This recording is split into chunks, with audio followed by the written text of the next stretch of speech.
Ползи от северното ходене за възрастни хора. Нежна, но мощна активност. Здравейте на всички и добре дошли в Виталност 60+, канал посветен на доброто състояние на активните възрастни хора. Търсите ли нежна, ефективна и достъпна физическа активност? Активност, която ви позволява да останете във форма след 60 годишна възраст, без да натоварвате прекалено много ставите си? Тогава не търсете повече. Северното ходене е създадено за вас. В това видео ще разгледаме заедно многобройните ползи от северното ходене за възрастни хора. Ще откриете защо този спорт, дошъл директно от Финландия, става все по-популярен сред хората на вашата възраст. И как може да промени ежедневието ви, както физически, така и психически. Затова се настанете удобно и ни позволете да ви бъдем водачи. Ще видите, северното ходене е много повече от обикновена разходка. Останете с нас до края на видеото, защото ще споделим практически съвети как да започнете и как да извлечете максимума от него. И така, северно ходене, какво е всъщност? Може би се питате по какво се различава от другите видове ходене. Вероятно сте виждали тези групи хора с щеки как минават през паркове и пътеки, но тази дейност е много повече от това, което изглежда на пръв поглед. Тази дейност, която на пръв поглед може да изглежда незабележима, е много по-всеобхватна, отколкото изглежда. Тя съчетава физически упражнения с удоволствието от природата. Северното ходене се свежда до правилна стойка и движение. Добрата стойка е от ключово значение за извличане на максимални ползи от тази дейност. Представете си, вървите с бързи крачки, гърбът ви е изправен, използвате два специални щеки, за да се придвижвате напред. Тези щеки са проектирани да осигуряват оптимална опора. Тези щеки не са просто за украса, те играят ключова роля. Те ви помагат да стабилизирате крачката си и да подобрите равновесието си. Забивайки щеките в земята и отблъсквайки се, вие активирате мускулите на горната част на тялото – ръце, рамене, гръб. Това задейства мускули, които често се пренебрегват по време на нормално ходене. Освен това, тази дейност укрепва вашата издръжливост и координация. И това не е всичко. Северното ходене е полезно и за вашето психично благополучие. Северното ходене е също така дейност, щадяща ставите. Идеална е за всички, които искат да останат активни, без да се контузят. За разлика от бягането, ударът в земята се омекотява от щеките, което предпазва вашите колене, тазобедрени стави и гръб. Това прави северното ходене достъпно за всички, независимо от възрастта. А бонусът? Северното ходене се практикува на открито. Можете да се наслаждавате на красотата на природата, докато тренирате. Какво може да е по-хубаво от това да дишате чист въздух, да се любувате на пейзажа и да се свържете отново с природата? Убедени ли сте? Готови ли сте да опитате? В следващите глави ще разгледаме по-подробно ползите от северното ходене за вашето здраве. Ще откриете как тази дейност може да промени ежедневието ви. Ще се изненадате какво може да ви донесе тази дейност. От физически до психически ползи, северното ходене е за всеки. Останете с нас, останалата част обещава да бъде вълнуваща. Нямаме търпение да споделим с вас всички тайни на северното ходене. Скъпи приятели, както знаете, чувството ни за равновесие понякога може да ни изневери с напредване на възрастта. Това може да направи разходките ни по-малко приятни и по-рисковани. Паданията, за съжаление, са често срещани при възрастните хора и могат да имат сериозни последици за здравето и независимостта им. Едно просто падане може да доведе до тежки наранявания, дори и до загуба на самочувствие. Добрата новина е, че северното ходене е чудесен начин за предотвратяване на падания. Това е дейност, която е достъпна и полезна за всички. Как? Много просто, чрез подобряване на равновесието и координацията. Северното ходене ангажира цялото тяло, което укрепва вашата стабилност. Не забравяйте, че при северното ходене се използват щеки.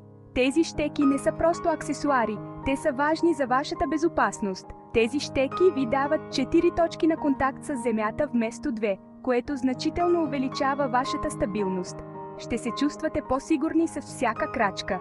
Като въже-играч, който ходи по въже, с лекота ще намерите баланс. Освен това, северното ходене активира дълбоките мускули. Онези мускули, които са отговорни за изправената стойка и равновесие. Тези мускули често се пренебрегват при други спортове. Колкото по-силни са тези мускули, толкова по-стабилни сте и е по-малко вероятно да паднете. Придобивате сила и самочувствие. Представете си, разхождате се из гората, приближавате се до неравен участък от пътеката и благодарение на щеките си и подобреното си равновесие, продължавате напред с стабилна, уверена крачка. Всяка стъпка се превръща в приятно преживяване. Няма повече страх от падане. Северното ходене ви връща самочувствието и ви позволява да се наслаждавате пълноценно на разходките си сред природата. Ще преоткриете радостта от ходенето без страх. И така, какво чакате? Започнете със северно ходене и си върнете баланса на младостта. Това е нова крачка към един по-активен и пълноценен живот.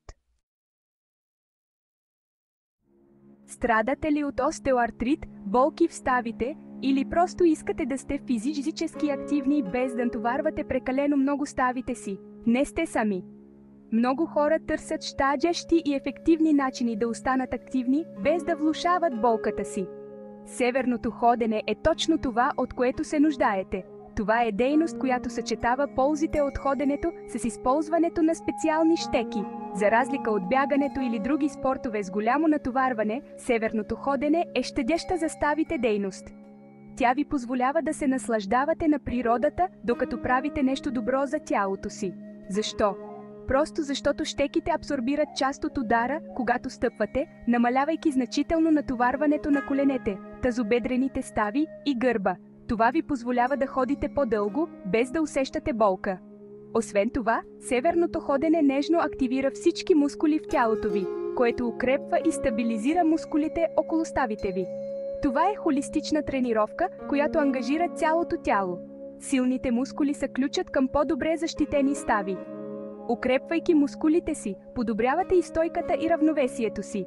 Представете си, вървите с динамична крачка, тялото ви е гъвкаво и изпълнено с енергия, без усещане за болка. Можете да се наслаждавате на всяка крачка до насита. Северното ходене ви позволява да преоткриете удоволствието от движението, без ограничения и страхове. Това е дейност, която ви дава увереност във вашите физически способности. И това не е всичко. Северното ходене е също така чудесна възможност за общуване и опознаване на други хора с сходни интереси. Северното ходене може дори да помогне за облегчаване на хронична болка. Редовните физически упражнения могат да подобрят качеството ви на живот. Редовната физическа активност освобождава ендорфини, собствените маскенаващи болката вещества на тялото. Тези хормони на доброто настроение помагат за намаляване на усещането за болка. Затова не чакайте повече и опитайте северно ходене. Това е дейност, която е достъпна за всички, независимо от възрастта или физическата им подготовка. Ставите ви ще ви бъдат благодарни. Направете нещо добро за себе си и се насладете на ползите от северното ходене още днес. Знаете ли, че северното ходене е чудесна кардиотренировка? Да, тази привидно лека дейност е истински приятел на вашето сърце и бели дробове. Северното ходене активира голяма част от вашите мускули, увеличавайки сърдечната честота и усвояването на кислород. Вашето сърце, което работи усилено, става по-силно и издръжливо. И това не е всичко. Северното ходене подобрява и капацитета на белите ви дробове. Вървейки с бързи крачки и използвайки ръцете си, увеличавате количеството въздух, което вдишвате и издишвате, което укрепва белите ви дробове и подобрява издръжливостта ви. Представете си, изкачвате се по хълм, без да останете без дъх, вървите с енергична крачка и усещате как сърцето ви бие равномерно и силно. Северно ходене ви връща дъха и енергията. Редовното северно ходене намалява риска от сърдечно-съдови заболявания, подобрява кръвообращението и ви кара да се чувствате във форма в ежедневието си.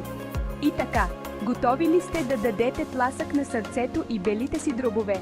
Обуйте маратонките и се присъединете към нас за една разходка с северно ходене. Търсите ли ефективна физическа активност, за да поддържате теглото си или да свалите няколко килограма? Северното ходене е вашият съюзник за стройна фигура. Северното ходене ангажира повече мускули от обикновеното ходене, което ви помага да изгаряте повече калории. Проучванията показват, че можете да изгорите до 40% повече калории с северно ходене, отколкото с обикновено ходене със същата скорост и продължителност. Представете си, вървите с бързи крачки, усещате как мускулите ви работят и знаете, че горите калории, докато се наслаждавате на чист въздух и красива природа. Северното ходене е гаранция за ефективна и приятна физическа активност. Освен това, северното ходене е дейност с ниска интензивност. Така че, можете да я практикувате без риск, дори и да имате наднормено тегло или проблеми с ставите. Затова не чакайте повече и се захващайте с северно ходене, за да влезете във форма по един щадящ начин.